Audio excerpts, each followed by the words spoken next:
Hello everyone, I am Dr. B.K. Deshpande, Associate Professor, Department of Computer Science and Engineering, Cambridge Institute of Technology, Kyarpuram, Bengaluru. Today's topic is round robin CPU scheduling algorithm, in which I am going to explain the problem, how to find the solution for the problem, okay, how to find the average turnaround time and average waiting time. And in this problem, the time countdown is mentioned as 2 seconds. What does it mean?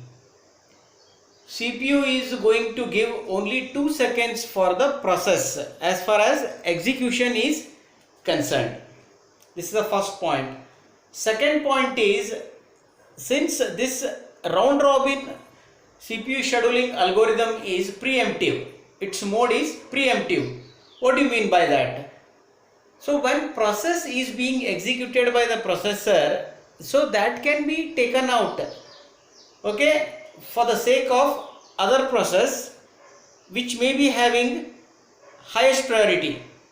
Okay, the CPU is going to analyze, CPU is going to decide according to the round robin scheduling algorithm. Second step you need to follow is draw the two horizontal chart. One horizontal chart is for the queue. Okay, so this queue is meant for loading the processes. Another CPU which is called as Gantt chart, which is for the execution purpose.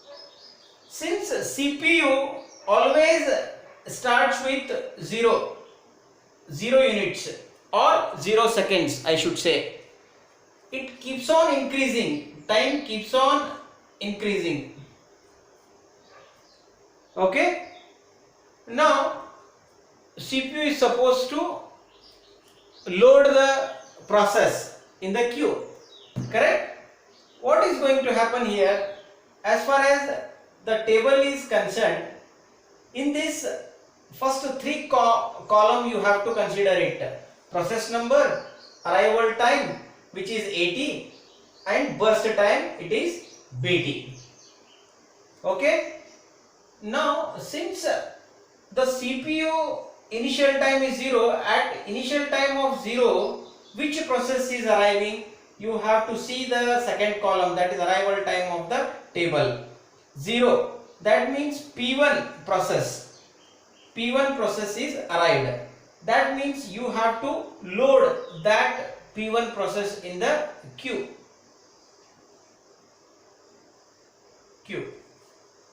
Okay, now next step you have to follow is, because since CPU is supposed to delete the entry from the queue, so that particular process is going to be executed. Okay, that will be executed by the CPU, so that entry will be striked off. Okay, so this should be taken here, P1. Okay, how much time it is going to be executed? That means it is only 2 seconds. Why it is 2 seconds? Because time quantum is 2 seconds here. Time quantum is 2 seconds. Correct? Time quantum is 2 seconds, and the burst time of the P1 is anyway 3 seconds. Okay? Fine, 2 seconds. Now this is a very important step. Okay, concentrate here. Gantt chart of the CPU. Since P1 is completed at 2 seconds, at 2 seconds you have to see the arrival table. Very important. At the arrival table, at 2 seconds, what are the processes are arrived? Very important. P2 is arrived and P3 is arrived. So these two processes are supposed to be sent into the queue or load into the queue. P2 as well as P3. Okay, P2 and P3. Now this P1 process is executed at 2 seconds as far as time quantum is concerned, then you have to go to this burst time column of the P1. That means it got executed for only 2 seconds. Correct? 2 seconds. 3 minus 2 is how much? 1. 1 is the remaining time of the P1. Again, it is supposed to be brought here in the queue because still 1 second is required, okay, to complete its full burst time. Okay, you take the example that when you go to the water park or water kingdom and see P1 process is basically what it is advent.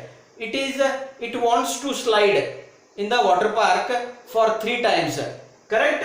But P2 and P3 are in the queue. Basically, as far as water kingdom or water park rule is that you have to take only 2 seconds. As far as in our scenario, time quantum is 2 seconds. That means what?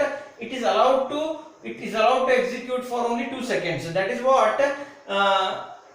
Still 1 second is remaining. That should be brought into the queue. That is P1 again loaded into the queue.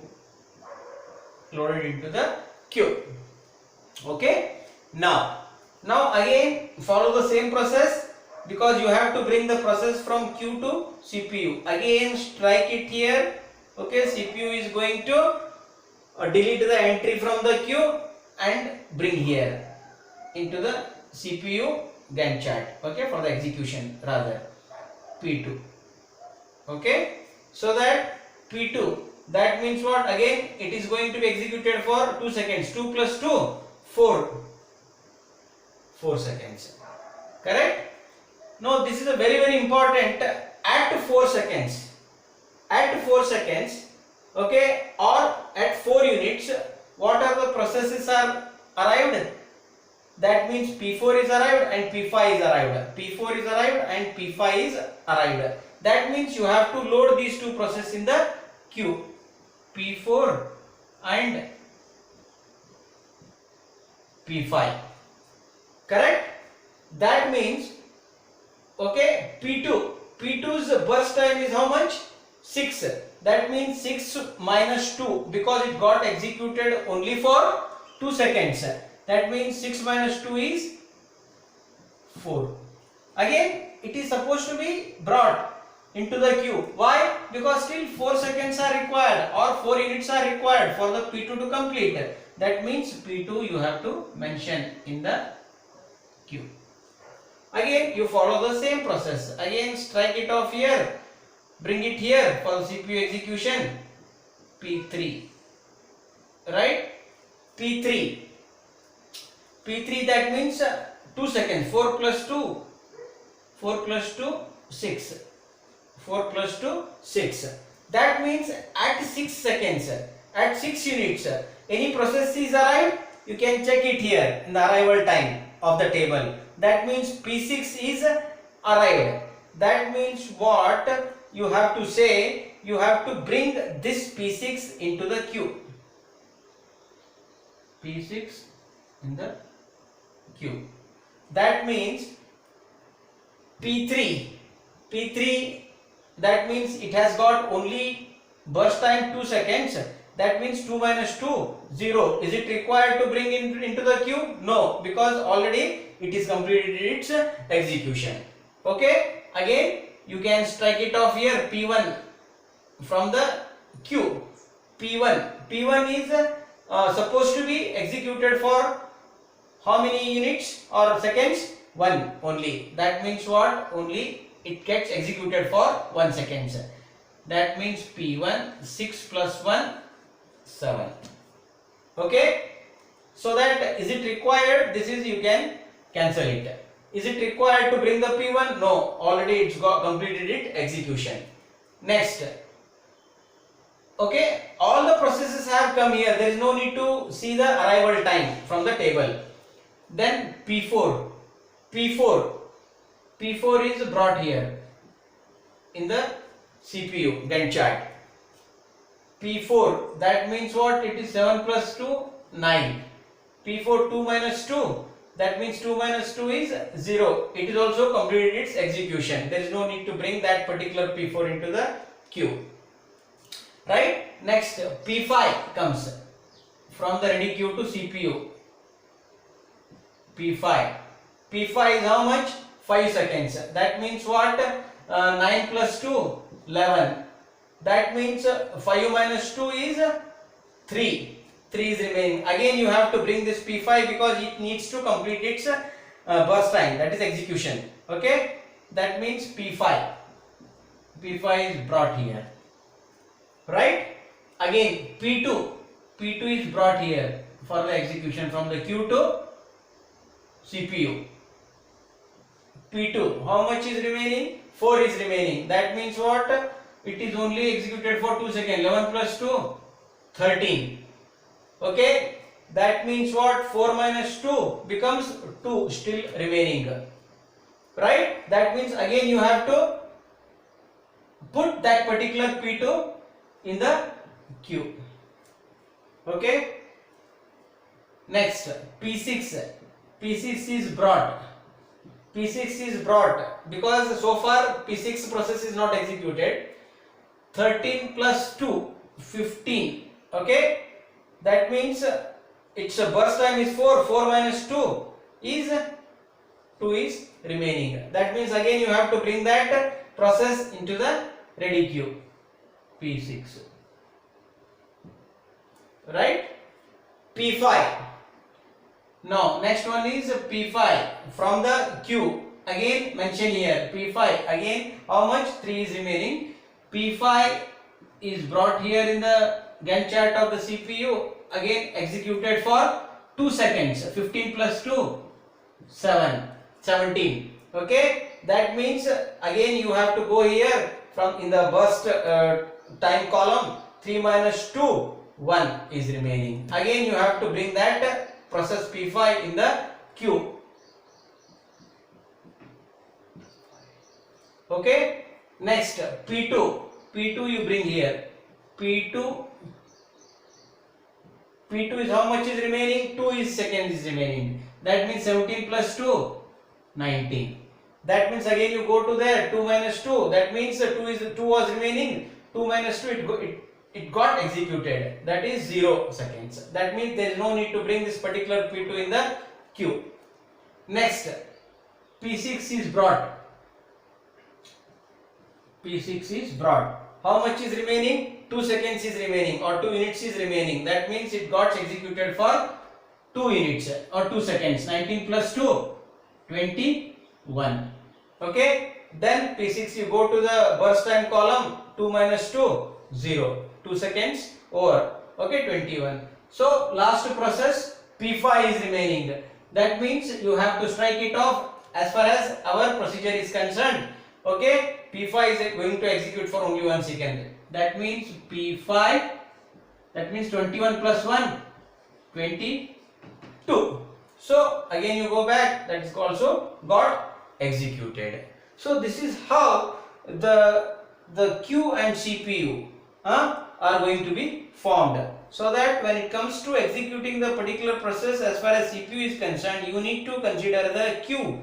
Queue is basically meant for loading the processes, available processes, or any process wants to be get repeated according to the criteria. Also you have to mention here. Okay. Now you can start entering the completion time of the process. Completion time of the process you can just see here from the right side, from right to left. Okay, P5 got completed at which unit? 22. P5. That means you mention here 22. Next, P6 got completed at 21. Right? Next, P2 got completed at 19 seconds. Okay, P5 anyway over, P6 is over, P2 is over, P5. Okay, P4, yes, P4 got completed at 9 seconds. P4 got completed at 9 seconds. Okay, then P1 got completed at 7 seconds. Right? P3 got completed at 6 seconds, 6 units. Okay. Now, what is the next step? Next step is turnaround time. How to find the turnaround time? Turnaround time to be found out by using the formula CT minus AT. CT stands for completion time minus arrival time. That means 7 minus 0 is 7, 19 minus 1 is 18, 6 minus 2 is 4, 9 minus 3 is 6, 22 minus 4 is 18, 21 minus 6 is 15. Okay, this is how you have to find out turnaround time. Okay, waiting time is found out by turnaround time minus burst time. Okay, you have to consider the earlier burst time of the processes. Okay, now turnaround time minus burst time. 7 minus 3 is 4. Okay, 18 minus 6 is how much? 12. 4 minus 2 is 2. 6 minus 2 is 4. 18 minus 5 is 13. 15 minus 4 is 11. So this is how you are supposed to complete all the fields of the table. Okay, so I will now find out average turnaround time as well as average waiting time. Okay, yes, after finding the individual turnaround time as well as waiting time of the each process, now we need to find out average turnaround time. Average turnaround time can be found out by adding all the individual turnaround time of the processes. Okay, it will come around 68 divided by 6. So that 6 is the number of processes. Okay, that means it comes around 11.33 unit or seconds. And average waiting time is to be found out by adding individual waiting time of the each process. Okay, that becomes 46 divided by number of processes 7.67. And one more thing you must be thinking that time quantum we have taken is 2 seconds. It all depends on basically programmers or developers and CPU perspective, right? So what happens if time quantum is small? Okay, then you are going to have more number of context switches. What do you mean by context switch? Context switch is nothing but like here you can observe each processes which are being executed in the CPU Gantt chart. So it is P1, P2, P3 and P1 so on. Okay, each process is switching. P1 is switching to P2, P2 is switching to P3 and P3 is switching to P1. Okay, in this way the context process switching is taking place. Okay, then what I was saying is if time quantum is small, then you can have more context switch, and also waiting time is also decreased from the process point of view. If time quantum is more, what happens? Then you are going to have less context switches, and also corresponding with waiting time of the process is also going to be increased. Okay, I hope you understood the round robin CPU scheduling algorithm. Thank you once again.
Yes, after finding the individual turnaround time as well as waiting time of the each process, now we need to find out average turnaround time. Average turnaround time can be found out by adding all the individual turnaround time of the processes. Okay, it will come around 68 divided by 6, so that 6 is the number of processes. Okay, that means it comes around 11.33 unit or seconds. And average waiting time is to be found out by adding individual waiting time of the each process. Okay, that becomes 46 divided by number of processes, 7.67. And one more thing you must be thinking, that time quantum we have taken is 2 seconds. It all depends on basically programmers or developers and CPU perspective, right? So what happens if time quantum is small, okay, then you are going to have more number of context switches. What do you mean by context switch? Context switch is nothing but like here you can observe each processes which are being executed in the CPU Gantt chart. So it is P1, P2, P3 and P1 so on. Okay, each process is switching. P1 is switching to P2, P2 is switching to P3 and P3 is switching to P1. Okay, in this way the context process switching is taking place. Okay, then what I was saying is, if time quantum is small, then you can have more context switch, and also waiting time is also decreased from the process point of view. If time quantum is more, what happens? Then you are going to have less context switches, and also corresponding with waiting time of the process is also going to be increased. Okay, I hope you understood the round robin CPU scheduling algorithm. Thank you once again.